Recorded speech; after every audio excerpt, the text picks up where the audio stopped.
هزاران سال پیش وقتی بلندترین شب سال بر زمین فرود می اومد و آخرین برگ‌های پاییز آروم می افتادن، ایرانیان دور آتش جمع می شدند، نه فقط برای گرم شدن، برای اینکه فراموش نکنن از کجا اومدن.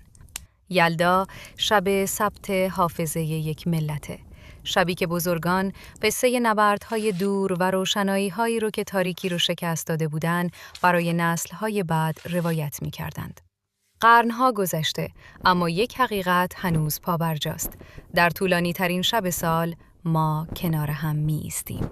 انار می شکنه، شعر خونده میشه و نور کوچک شمع قول صبحی تازه رو میده. یلدا فقط یک جشن کهن نیست. جشن ایستادگیه.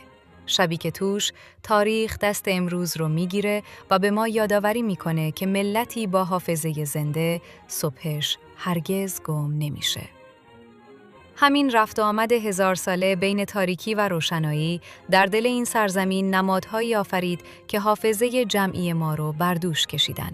در میان همه اون نقش‌ها شیر و خورشید برجسته شد، نه به عنوان امضای یک حکومت، بلکه به عنوان اساره همون حکایتی که یلدا هزاران بار تکرارش کرده. یلدا داستان تاریکی و روشناییه و شیر و خورشید یادگار همون داستان در حافظه این خاک. روایتی تصویری از هزاران یلدایی که گذشته و هزاران یلدایی که هنوز خواهد آمد.